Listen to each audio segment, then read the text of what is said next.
For the thousands in attendance and the millions watching around the world, we are live and amplified. So let's get ready to podcast. Fire it up.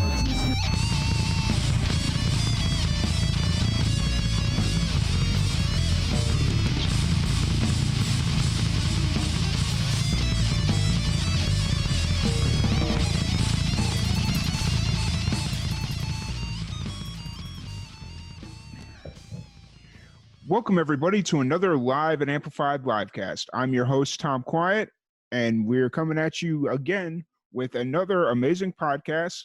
This time, we have Sancho, all the way from Hawaii, the Big Island, I believe. Correct, Alan? That's correct. Awesome. And so I'm sitting here with Alan. How's it going today? It is going great. How are you doing? Doing pretty good. I wasn't going to try and butcher your last name, so I'll let you. Yeah, it's Kasemeyer. And yes, it's been butchered my entire life, so I have no qualms when people don't know what it is. Gotcha. Yeah, I have the same issue with the last name, so it's like I just show respect, and it's like I am not going to try and butcher it. Right. So you're in the band El Sancho, and some of your bandmates may or may not be calling in during the duration of the interview. Yeah, we may hear from them. We may not. They may just be at the beach. Okay. And it's Sunday. Sunday fun day. Sunday in Hawaii. Why not, right? Exactly. So are you born and raised in Hawaii, or where are you from originally? No, I grew up... no one in the band here is originally from Hawaii. I grew up in California, lived in California most of my life, Oregon for a handful of years. And then I've been in Hawaii for 6 years so far. Okay. Yeah. And what brought you out there? Well, it's Hawaii. There's that. My wife had always wanted to live in Hawaii. That's been her dream her entire life. And we were just, we were living in Silicon Valley, California. Prices of everything just go higher and higher and higher. It got to the point where cost of living in California is no different than the cost of living in Hawaii. Actually, the housing is much cheaper. Like to buy a house in around San Francisco area, you need millions of dollars for a tiny little house. Here, it's more reasonable. And we have kids, and I figured why not raise our kids by the beach. So yeah. No, that makes perfect sense. Yeah. And so are you a full-time musician, or do you have a day job to supplement the music? No, we all have day jobs. I actually work for a software company that I've worked for a long time. So I work remote, which is awesome. Because I work on California time. So I get up early, get done early, but work from home, and it's great. I go out to California for work, to check in the office several times a year. But other than that, just hang around home. The other guys in the band, one of them's a painter, one of them's a boat captain, the other one's stay-at-home dad. Okay, nice. And this is actually the first podcast interview we've done with anybody from Hawaii. So I have a whole bunch of questions for you. All right. What's the scene like out there, the independent music scene? Well, so I'd say there's two distinct areas to talk about. So Hawaii, I forget the population, some million people maybe in Hawaii. 90% of them are on Oahu. Okay. And the rest are scattered among the other, the Big Island, Hawaii, Maui, and Kauai mainly, but so we have such a small population density compared to Oahu. So Oahu has a kickin' music scene. There is live music every night, and it's small, right? So everything's kind of concentrated. Most of it's right in Honolulu. You can go out and see heavy metal bands, punk rock bands, ska bands, reggae, jazz, blues, whatever. You can hop from bar to bar and see awesome music. On the neighbor islands, which is what we'd call, like the Big Island, It's a little sparser. Most music, most live music is geared towards the tourism industry. So cover, it's mostly cover music. There's not a ton of original music that is performed regularly in front of audiences. There's a lot of musicians here there's a ton of people making music here. There's not that many, I would say, that are performing original music regularly. Do you think that's because it's a very heavy tourist destination? That's a big part of it. So the venues that have live music, they want to make sure that there's consistency, that so that someone can, the people are going out to eat dinner or dance or whatever, they're going to get the same Jimmy Buffett cover bands or whatever. Gotcha. And the people, some of the places pay really well for that. Other places, I know people who play and they're really frustrated with the economy of that. But there are plenty of people who make a full-time living doing that out here. Yeah. So there is also original music too that's out there. And if you play, singer-songwriter, kind of quieter stuff, maybe no drums, you have a lot more opportunities for that because there's just fewer venues that want to have loud music. We like to play loud. We don't particularly like playing quiet, so our options are slightly limited. But there are venues on the island that do. So like just a couple nights ago, we played over in Hilo, which is we're on some geography. The Big Island is called the Big Island because if you took all the other islands combined and stuck them on top of the Big Island's still bigger, but it has fewer people than the others. So it's very sparse. But there's two big, they're not cities, but the two towns are Kona and Hilo. They're 70 miles apart from each other, something like that. Okay. So we live on the Kona side. That's on the Hilo side. So I went over there, played a show the other night with this band from California called DI. They're a punk rock band from back in the 80s. They came out and played. So we played with them, and it's that's at a venue where you can crank the amps to 11 and nobody cares, and everybody's having fun. Nice. But those venues are limited. So there's a cut. But we've been trying to band together with other musicians and get venues to be more amenable. So we got a couple in Kona that we're doing shows at in the next month and a half that hoping to open their eyes that original music can be profitable and enjoyable. Yeah. And like especially doing like the punks music, I think they really want to hear, like, I mean, I'm sure like any type of music they have there's like your cover standards, but for the most part, I think at least for independent punk music, I feel like the originals are just as good as the covers because you can get into it just as easily. Yeah, from my standpoint, yeah. Yeah, I mean, I don't know that I'd ever go see like a punk rock cover band that just it seems to defeat the purpose for me anyway. Yeah. But like last night there were or the other night when we were playing the show. So there were kind of two big concerts on the island. There was ours and there was a Led Zeppelin tribute band. Those were like the two that were in the paper and written up and everything. So and they both had about the same attendance, I think. So Nice. But we actually, so I've lived out here for 6 years. I hadn't not seen a punk band play the entire time I lived here, and then we started this band and still had not seen a punk band play until actually this year. Like in January was the first time there's been a punk rock show since I've lived on the island. Wow. And part of that is there's a lot of bands that from the mainland have come over to Oahu, but a flight to this island has always been pretty expensive. So it would cost per person about $250 round trip. If you bring a band of 4 people over to play a show here, it's an extra $1,000. So bands will come over, play 2 nights in Oahu.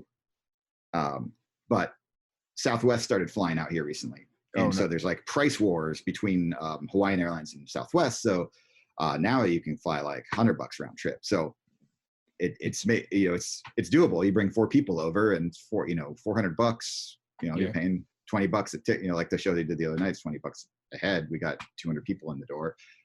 They were perfectly happy, So dang, you guys got 200 people in the door. That's awesome. Yeah, I mean, and a lot of it's this show and the last show we did in January, it was with a band called DOA, which a old Canadian punk band, and they were just, I mean, it's about the same level of audience, and at both shows, people were like, I haven't seen punk rock in 10 years, so I just had to come, and so it's great. So people are anxious for it, and I like all kinds of music. I like to play punk rock because that's just what I kind of always done, but I'm a fan of all sorts of stuff. And we have there's actually a really good like reggae scene out here. I feel like that'd be a little cliche though. Yeah, but there are venues you can do reggae at, consistently, but as far as like rock music, there's not much. But there's a bunch of new kind of rock bands that have just popped up recently too, which we just haven't had any much out here. So it's kind of exciting. We're all looking forward to like getting more things happening out here. Nice. And so the scene is starting to flourish a little bit and start to grow, and away from where'd you say was the Honolulu and all that area? Yeah, like in Honolulu is where the most music is going to happen, and it's going to continue to be that way. But now ticket prices are reasonable enough that we could fly over. We can fly if there's a band we want to play with that's playing over there. We could hop on a plane and get on the show,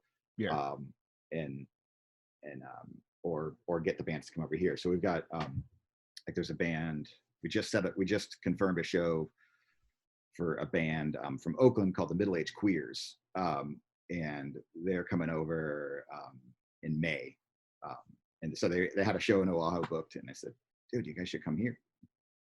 Nice. Told them we looked at ticket prices together, and they're like, yeah, let's do it. So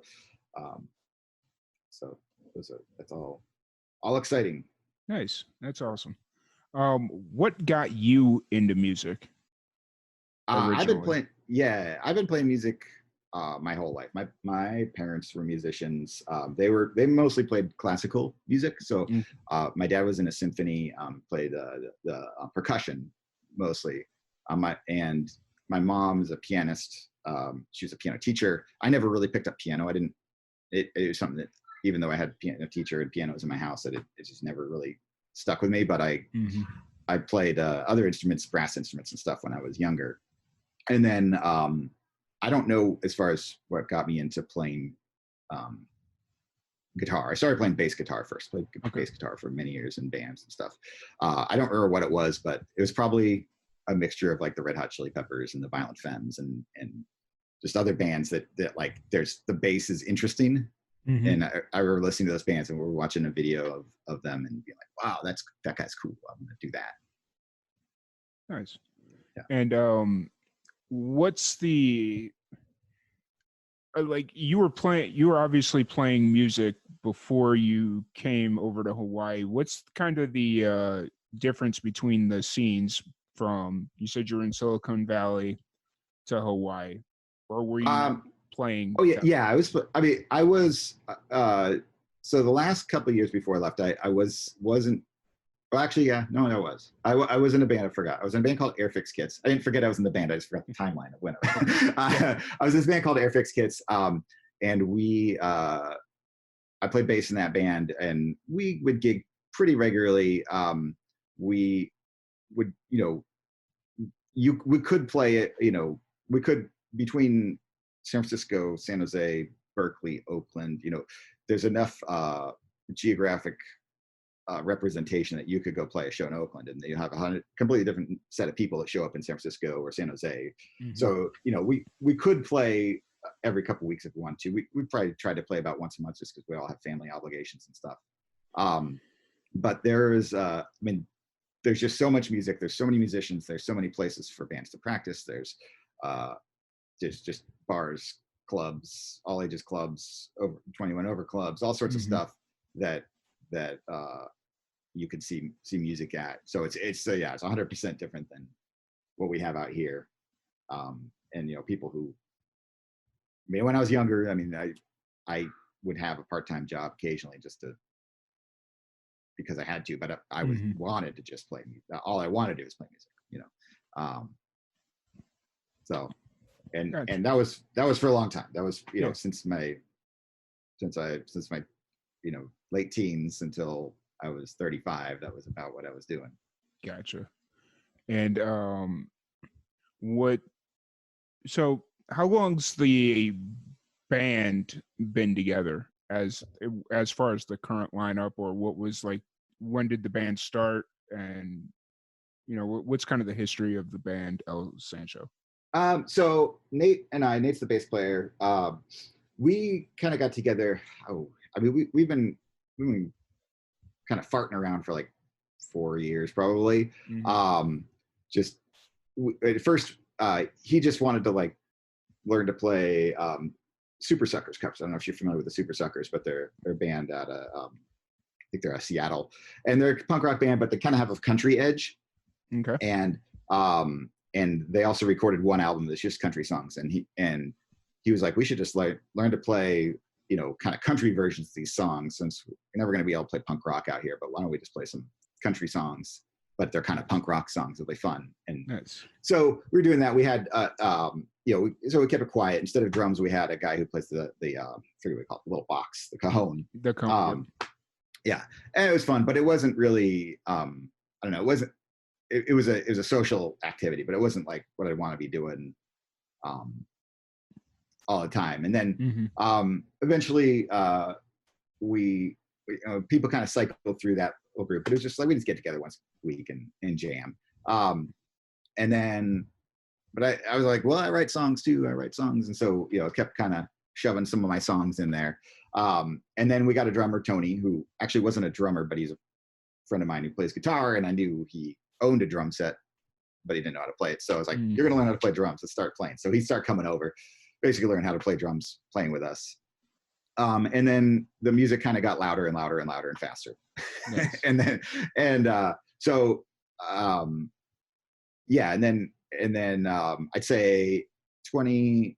I mean, we started playing shows in 2018, but not too often. We played a handful of shows, and then 2019 we played more. And then now, you know, we recorded some songs, put them up on Spotify end of the last year, and then you know, after that, started to actually actively look for times to play. So hoping to do that more. Cool. Yeah. Cool. So you essentially said you started off as like a little jam band type thing, just friends messing around. Yeah, we're just hanging out in the garage, drinking beer, playing guitars. I'm gonna say, like, jam bands are the most dangerous thing, because that's how you turn into a real band. Yeah, exactly. You know, I know plenty of situations where, like, especially within our little group here in Live and Amplified, our audio engineer Jeff, about 2 years ago, I think at this point, he started. He was a bass player that got or suffered from a nerve injury, and so he started picking up the drums again to learn or reteach himself how to play drums. Yeah. And he was looking for somebody to play with, because he was in a reggae cover band, and they did like 90s punk covers. In reggae. Reggae. Nice. Yeah. Nice. So he was in that for the longest time, and then that group disbanded, and he picked up this jam band, and then they just started adding elements, and now they're just playing all over the place. And I'm like, that's what awesome. happened to this just being something you did on Sunday nights, so you didn't just go completely ape shit on everybody because you couldn't, you know? Yeah. I can't, you know, it's funny, I kind of feel like in this band when we started, you know, I don't think Nate particularly had any aspirations that other side out of just playing in the garage and having fun. And if I wasn't just kind of like shoving along, we're doing this, he'd probably be like, that's cool, let's just play in the garage. But yeah, so then we got I'd say about a year ago, we had another guitar player, my buddy Ryan, who played, but he lived down in Kona. So we live like, the three of us live real close to each other in a small village called Waikoloa. And Kona town, which is, a population of 30,000 people, is about 40 minutes away, 45 minutes away. And so he lived down there, and I'm like, you sure you want to commute up here like for practice once a week? He's, yeah. And then his wife had a baby, and then, that it started happening less and less and less. And so we had this other friend, Jose, who started playing with us, and he's also in Kona, also has young children, but he's still making it happen. Nice.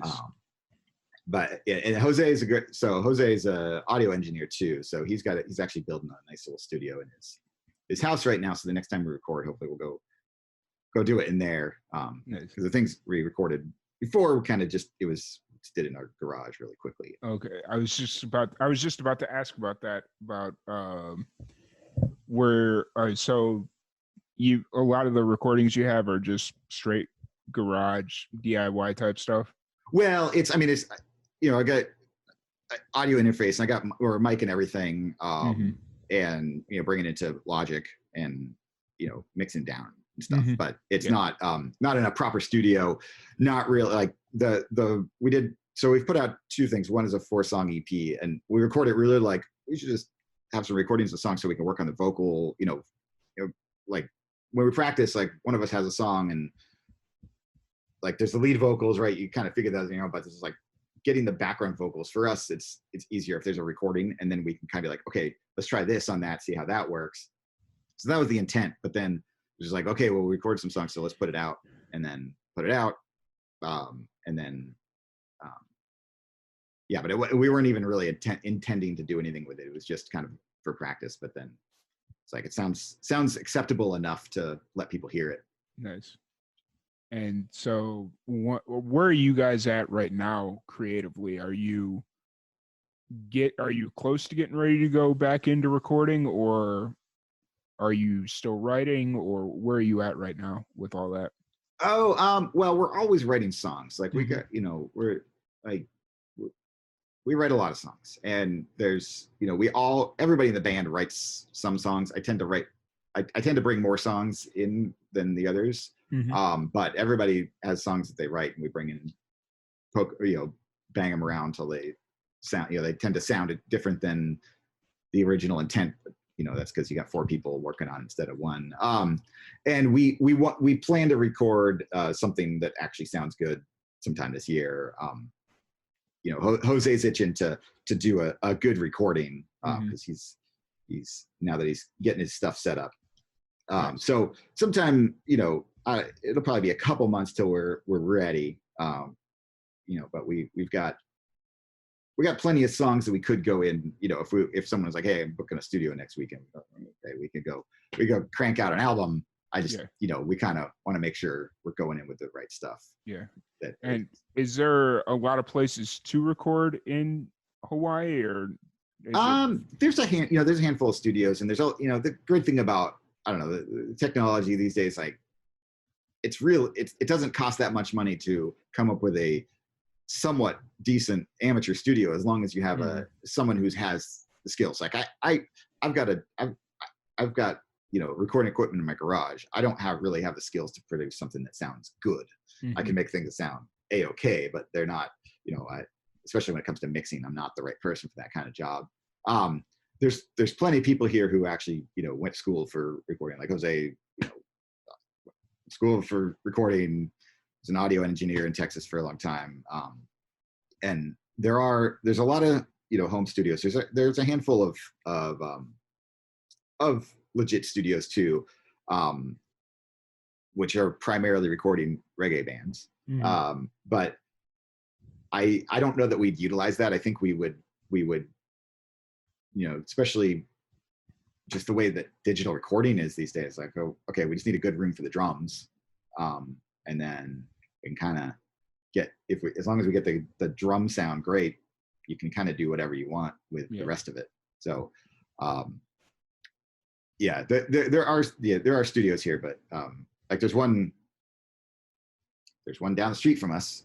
The guy in there recorded did the guitar parts for Bruno Mars's songs like down the street from us in his little studio. I think there's a lot of home recording going on here. Yeah, and I mean, that's almost in any scene, Yeah, honestly. yeah. So that's nothing too far off from common. Maybe a little bit more in Hawaii just because out of necessity, maybe, but Yeah. yeah, that's not too far. Yeah. Well, I remember when when I was younger. I mean, I remember I got my first 4-track like Tascam 424 or something like that, Yep. and just like being able to record multi-track onto cassette, it was just like open this world, And I had friends who could go take that thing and actually produce stuff that was pretty good. I never got to that level, but like if you wanted to record something that was radio quality, you could never do it at home. No, you'd have to spend 20 grand minimum on equipment, reel to reel, or even when the digital stuff came out, like the DAT and DA88 types recording. I mean, those were really expensive to buy. It wasn't really sustainable for a home studio. And now it's just we get a handful of decent mics and you're pretty good to go. Audio interface. You can get a 8-channel audio interface for not a whole lot of money. You can, and everything's a digital signal, so go to town. Yeah, depending on what you're wanting to use, I know you can get an 8-channel interface with 2 phantom ports for under $300. Yeah, roughly. Yeah. I mean, I have a Tascam. I forget what it is. And it's similar. Yeah, it's like 8 XLR inputs plus. I think it's actually 16. It's got 8 quarter-inch. Yeah, as well as the XLRs and phantom power, and Yeah. It's because more than you could ever need. Yeah. Right now I'm running my microphone through Zoom H6, and I think I paid $250 for it.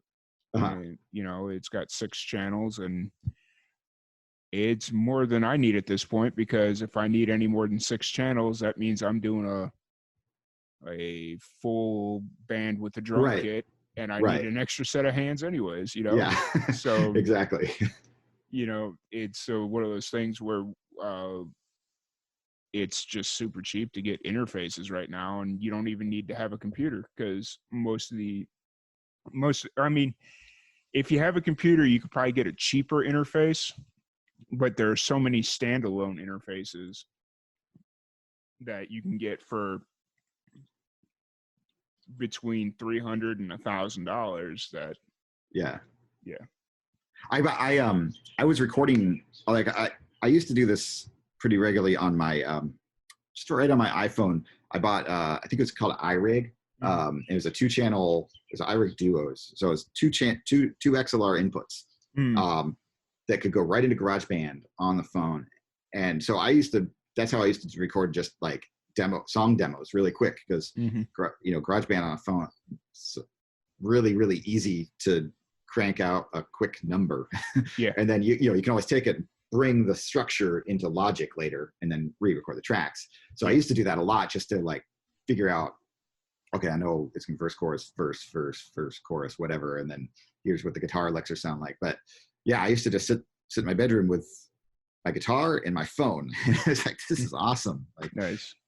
Because I know I just recently saw on on Amazon, I believe, like what you're talking about, a little two input thing for the iPhone, and I hadn't seen one of those before.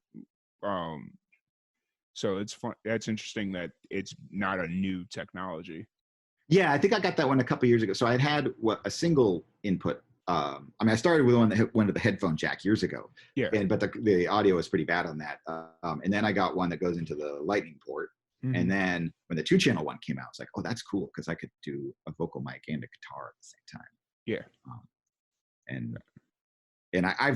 What I found is I think I played with it with 2 channels, but I never used 2 at the same time. But the only thing I'd use it for is like my guitar signal and my bass signal, I would have different. So if I was going to record guitar and then just put a bass line on it, my bass, I had picked up on my bass, so I needed to dial down the gain. So I would have one channel that was my bass channel and one my guitar, but I'd never do two at the same time.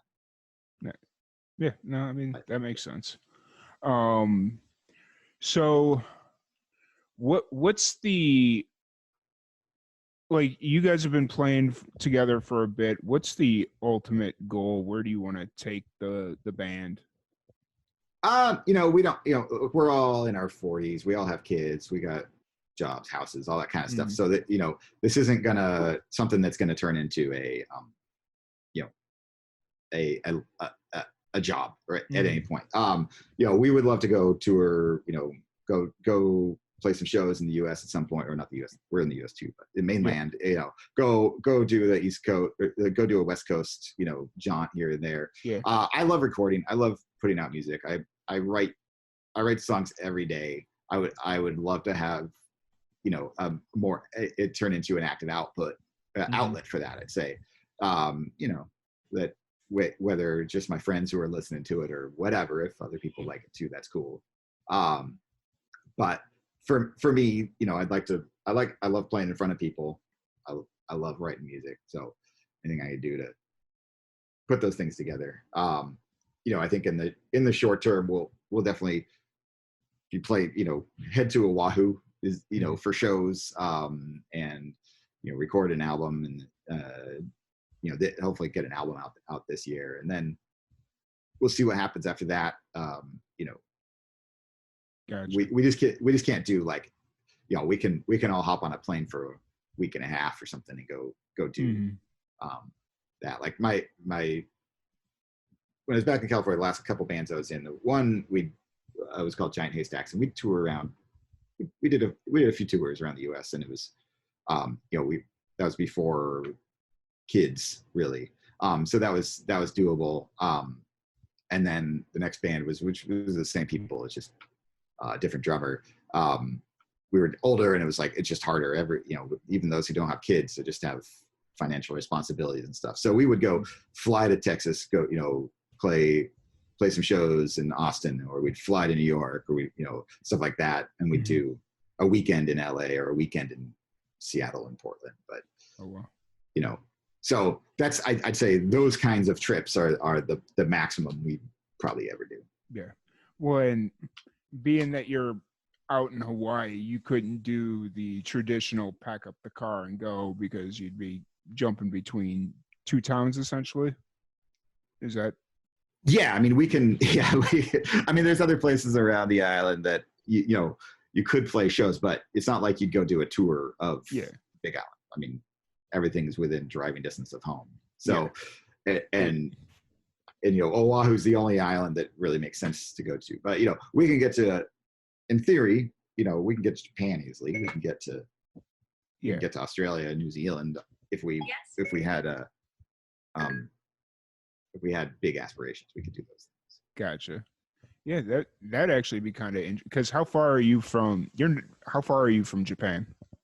I think I've never been, but I have a feeling it's about 5 to 6 hours, about the same as getting to California. Okay. And then what about for like Australia and New Zealand and that area? New Zealand is I think that was about 8 hours. Last time I went to New Zealand, it was about 8 hours. I had gone from California once. I actually flew from in another band I was in one point. We played in Australia and New Zealand, and it was the most brutal plane. I mean, it was just horrible flight. I think it was like 16 hours just to get out there. Maybe not that long. Maybe like 13. Yeah. Just from California? Yeah, it was probably like 13. And then from Hawaii, I think it's about 8. Oh wow.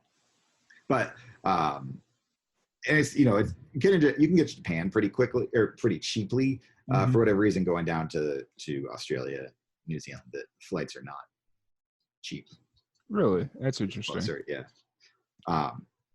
It used to be that planes would, like, if you're going to Japan or you're going to Australia, like you would fly to Hawaii first and then fly to those. But then after 9/11, our airports were not well equipped for international travel, particularly.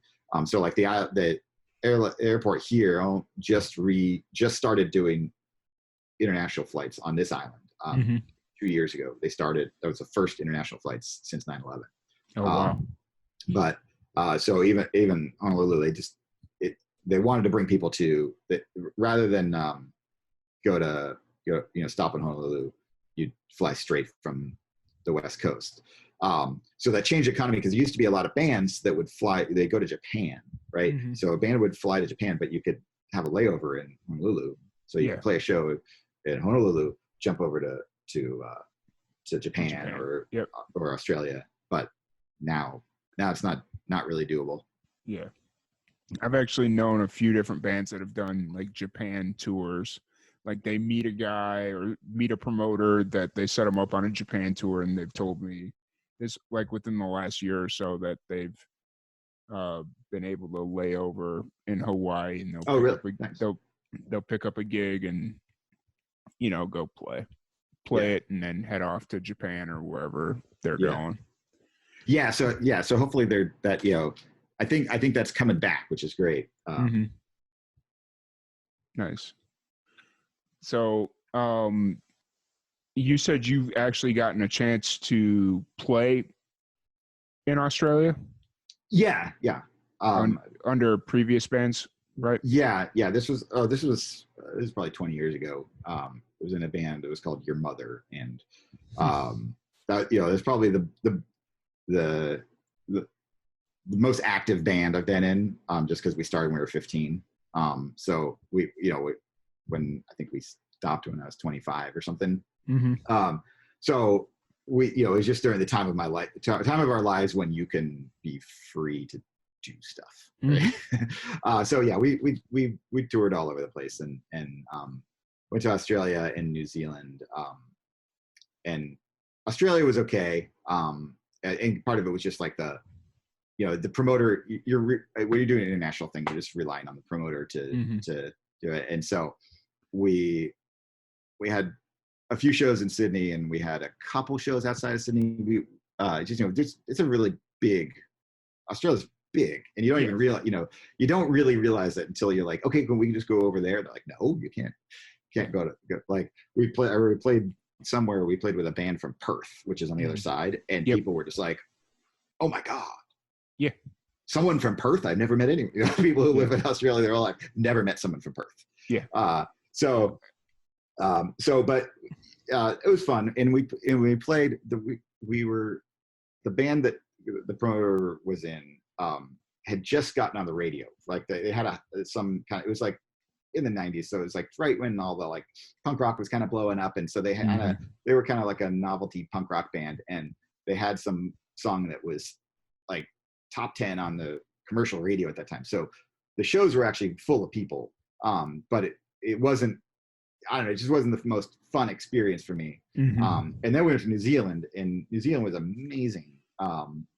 As we had a the promoters there, like they just put us in a van and we drove around the entire North Island and basically stopped in every little town. We played Auckland and Wellington and, kind of bigger shows there, but we played in just little like, community centers in every little town. And they had gone through all those towns, made copies of our CDs, and had t-shirts pressed and everything. So like people there already knew the band, were already excited that this band was coming. So people, singing along and just, the whole town would show up. There'd be like 10-year-olds and there'd be 65-year-olds, and just everyone was there because it was just something to do. Yeah. And that kind of, I love that kind of, that's the kind of shows that are fun. Like when you're playing in a small place that doesn't usually have that kind of, that thing. Like you play in San Francisco and just people are just another band. Yep. You're one of the many. Yeah. San Francisco. And that's like, here with El Sancho, like we played a show the other night, and just people are just like, yeah, this is so exciting. There's something. Yeah. And I don't know how long we'll be able to keep that excitement of being new going if we keep playing all the time. Keep making waves and what have you. And yeah, go ahead. No, I was gonna say, just like the news of somebody's doing something with the music, you know, that would keep, I think that would keep them excited, just being able to be like, hey, we've known them since they got started, you know, something like Yeah. that. Yeah. And I, what I hope happens is that, now that there's some music happening, loud music occurring, that there will be other people like, oh, I could do it too. Or, there's a lot of people I know here who used to play music a long time ago, maybe lived on the mainland and played music and gave it up when they came here. Or, maybe, I just haven't seen, like, for one thing that's always unusual for me here is that, back when I lived in California or Oregon, you'd see bands of kids who are 15, 16 years old learning to play their instruments as a band, right? And playing shows, and they might be awful, but it's like, that's how you learn. Like, that's, we all played horrible music when we were kids and loved it. And like, I haven't seen any of that here. So it's like, maybe, hopefully kids will want to do it. I don't know if they like rock music anymore. No, my kids like one of my son is all about like electronic dance music, and my daughter, she likes whatever on the radio. nice. But I'm sure there's, people can get inspired by what is in front of them. If there's nothing in front of them, they're not gonna do it. Yeah.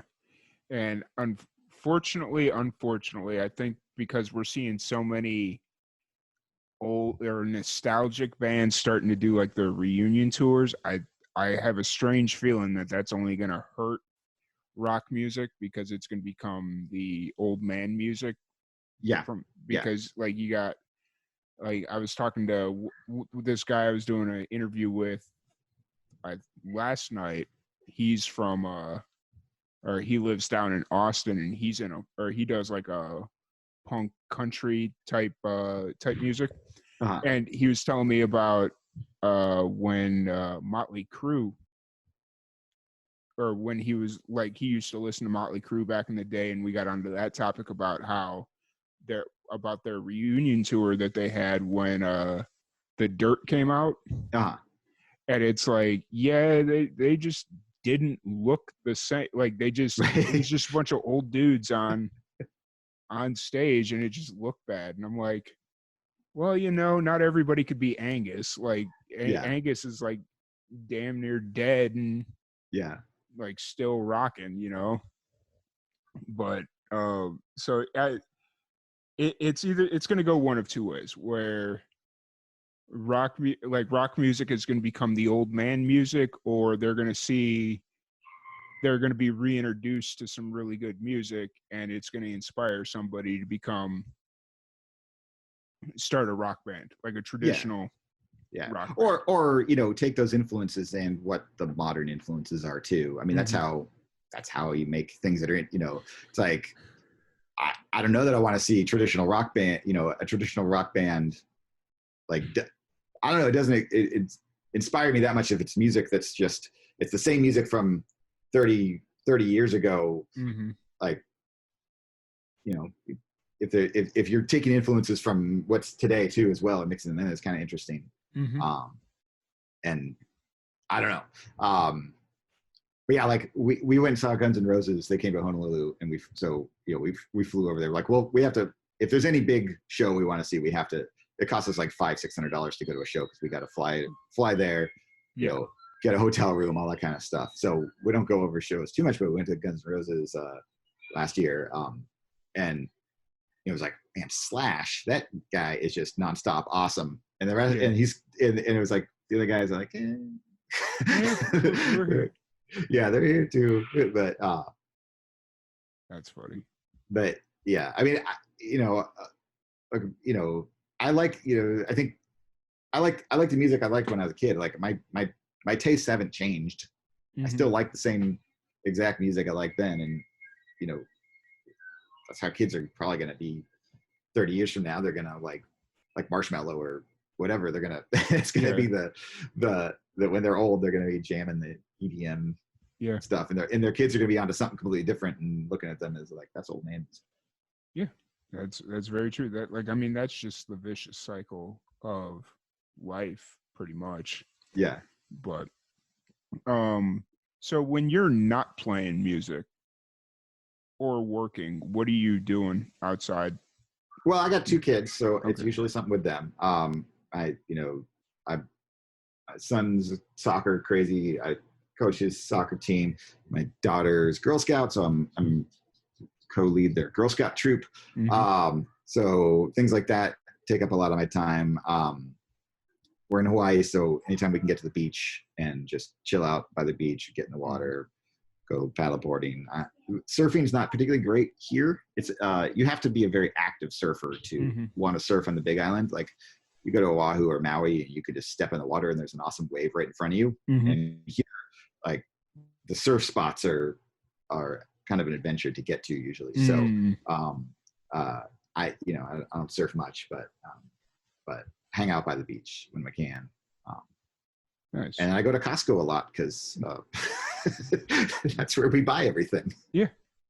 Hey, I think that's pretty common as well. Yeah. No, that's cool. But so what's the upcoming show schedule looking like? What are you guys working on right now, or what's going on? We've got how many shows in March? We got 2 shows in April, and 1 in May. So that in April we got a show on Hilo side, which is the other side of the island. Same venue we played at this weekend. And then and that's just local bands. And then another show Kona side, local bands, and then we have a touring band coming over in early May that we're doing a show with. Nice. So you keep the schedule kind of light to keep the freshness up, and yeah, I mean, I don't know that we could, like, I'm actually kind of concerned because those shows are all kind of within a few weeks of each other, which is I just don't want to get people too bored. Yeah, gotcha.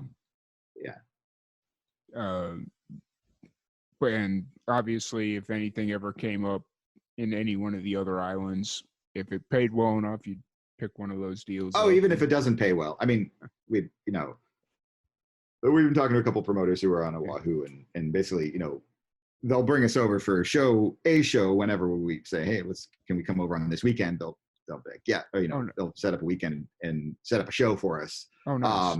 But they'll also, they're bringing over mainland bands too. So it's funner to play one of those big shows. Like, gotcha. If we can play like we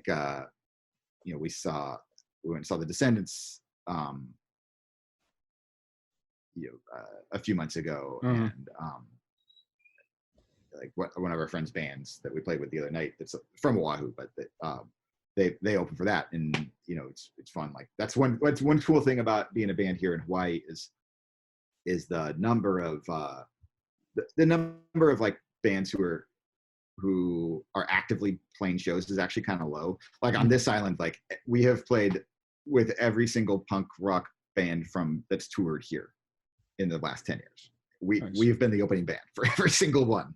Nice. There hasn't been very many, but we have been the opening band. Oahu, there's not that many shows, but there's probably like once a month there's a big band coming, and then there's there's kind of a pool of bands that the promoters will cycle through. So everybody kind of gets to play big shows with big bands and on big stages. So it's fun. Like I remember years ago, actually the way I had no idea there's punk rock in Hawaii years ago. I never would have even crossed my mind, but there was this band called Grapefruit that they toured California. And so I met them, and we were pen pals for years, and they were one of the reasons my old band Your Mother came out and played in Hawaii, and they helped us come out here. But they, like Green Day, when Green Day came out, like they got to open for Green Day at big outdoor like stadium thing, and they're just these 3 like local dudes like, yeah, this is awesome. Yep, we're here. Yeah, and it's one of those memories you'll have rest of your life. Open up for Green Day at a stadium. Oh yeah, for sure. Yeah. Now, here's kind of a strange question I'm going to ask you. Since one of your bandmates is a boat captain, is that a feasible form of transportation in between? No. Okay. So some islands, so like Maui has there's an island called Lanai right off of Maui, and there's a ferry between those. There was something called the super ferry, Okay. which the idea was that it would go through. It would be a ferry that would go between all the islands, and so they bought the boats, paid millions and millions of dollars for the boats. Of course they did. And then there's a huge backlash once, you know, they were like trying to get the, you know, they got to get all the docks ready for that type of boat to come in frequently. Like it's a whole different situation. And there are all these environmental concerns and stuff. And so basically people here actually don't really like anything being built. If you're familiar with our telescope problems we have right now, you know, people want to build a telescope here, and it's like been the biggest massive protest anyone's seen in years. So like to get a ferry, you know, where they'd have to, yeah, I mean, the spots that they could bring it in, like there's coral reef and there's life that's going to get disrupted there. And you know, this is Hawaii, it's paradise. You don't want to muck it up. So there's fierce backlash. They end up having to sell the boats, lost a lot of money on that. Gotcha. So I don't think that'll ever happen. But yeah, so airplane travel is the way to go. For a long time, there were multiple airlines. And I mean, there was a time when it was like $50 round trip to get from Oahu to here. And people would go all the time. And then airlines started going out of business, consolidating. And then for a long time, there was just one, which is Hawaiian. And the prices got out of control. But right now, Southwest is doing it too. And gotcha. And so it's back reasonable. It's about, I think, about $100 round trip. Gotcha. Were you affected by the volcano that erupted a couple years back? Yeah. I mean, so we don't live in a place where we in danger of lava, but the big thing we get, tourism. I mean, our entire economy is based on tourism, and it took a huge hit.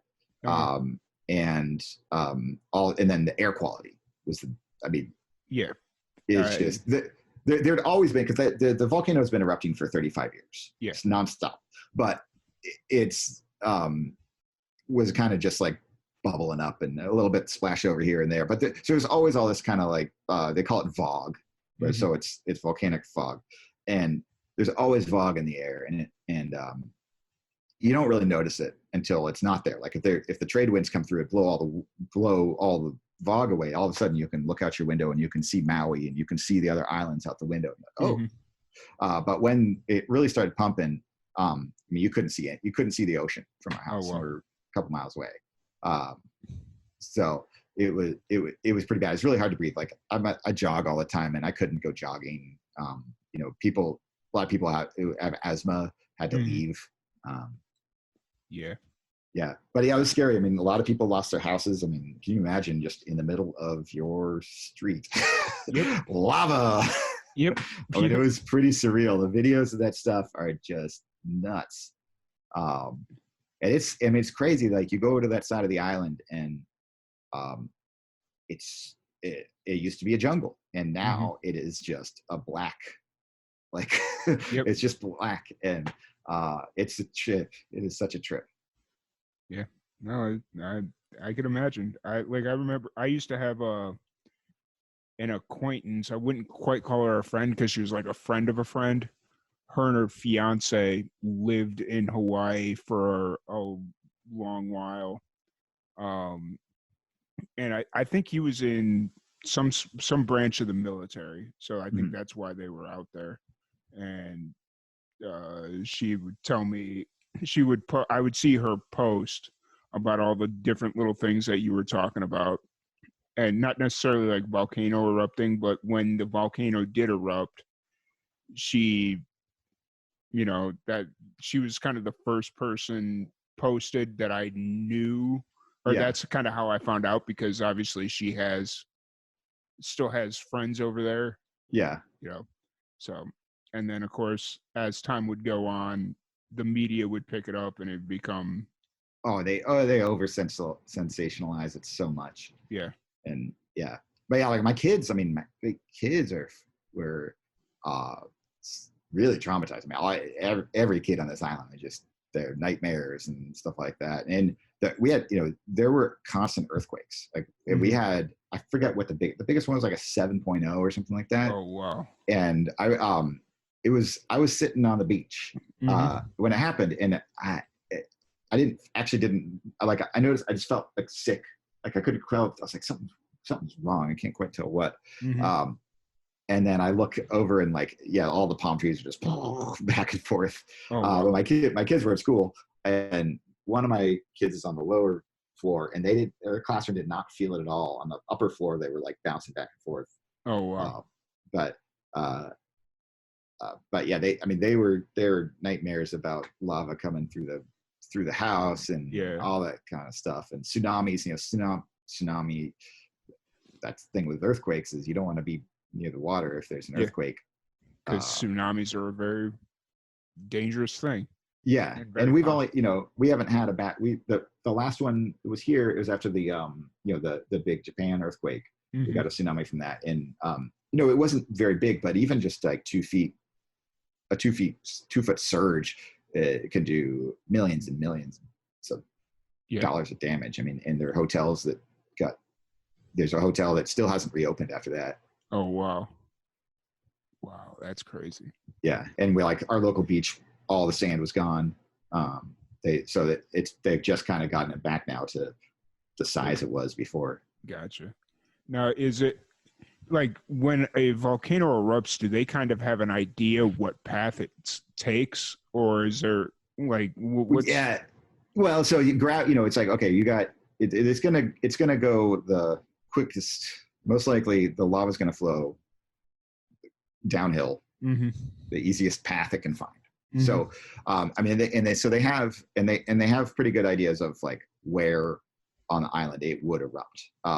So they actually map it out by lava zones. So there's like 8 or maybe 9. I forget how many lava zones are. So like lava zone 1 is the most likely it would be damaged. Lava zone 9 is the least. I think where we live, it's like lava zone 8.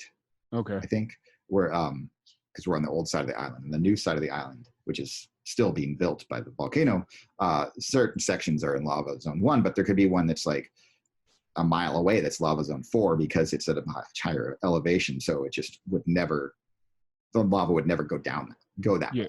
Yeah. That makes sense. Yeah. Okay, that's cool. So as we kind of start wrapping up the podcast and the interview, it's been a great conversation. I just want to kind of ask you one very vague question, and I'll just kind of let you take it where you want to take it. Okay. Why music? To keep sane, I'd say. Like, I wouldn't. That's my music is like my personal thing I do to relax, to clear my mind, whatnot. Like if I've got something bothering me, I work it out in a song. And I always need, I always like to have, even when I'm working, I have a guitar next to me. If I'm having trouble with something, trying to figure out something complicated at work, if I could pick up a guitar and sit there and strum it while I'm thinking, and it helps me focus. So that, for me, it's really just like, I'd probably go crazy if I didn't have that outlet, even if it's not performing it, even if it's just playing it for myself, Like I feel like when I write music, I'm writing it. I write it. I'm the audience. I feel like that I'm writing for. Like I'm not really trying to write it for anybody else. Like things I write are very personal for me, and other people might like it. I mean, there's plenty of stuff I write that no one will ever hear. It's just stuff I write for me. So yeah, I'd say it's for me. It's just a way to keep sane. Cool.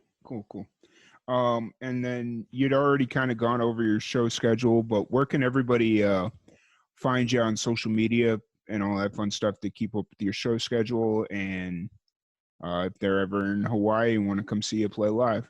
Yeah, Facebook, we're on there. So I think it's El Sancho Hawaii, I believe is how you get to it. Okay. And I think we're on Instagram too. I never quite figured out how to use Instagram because I'm old. But that's where all the cool kids hang out, I heard. And we got, we're on Spotify too. Whenever we have shows, they'll be in Spotify too. And kind of anywhere else. If and you know, so, what a song kick and bands in town, all those things. We always post all their stuff on all those things. Okay. So yeah, and come check them out. We got, we, like I said, we put out a EP late last year, just released another song just last week. That was kind of just like, we stuck that out as just because we were playing a big show, and it was just like, it was a way to get some, extend the publicity, right? It's another thing to talk about. So we just put out another single, and we might put another single or two out before we do a whole album. We'll see. Awesome. Perfect. Once again, thank you so much for giving me the time. I know we had a little bit of a mix up with the time zones, but no problem. Yeah. When we're doing everything so far out ahead, I should get used to. Oh yeah, that's my bad, man. And no, I appreciate. I've been listening to your podcast, and I really enjoy the interviews you're doing. It's interesting. Learned some cool bands through it. Nice. And I really like the format. It's just, I don't hear that many things with where you just interesting conversation. So yeah, I appreciate it. Yeah, appreciate you, and hopefully one day we'll make it out to Hawaii and be able to get you guys on a live session. We're always looking to get more punk music, because that's kind of like the common connective tissue between our little group. Right on. Well, yeah, if you ever want to come out, let me know. Awesome. I will for sure do that. And then, as always, thank you everybody for tuning in, and we will see you guys later.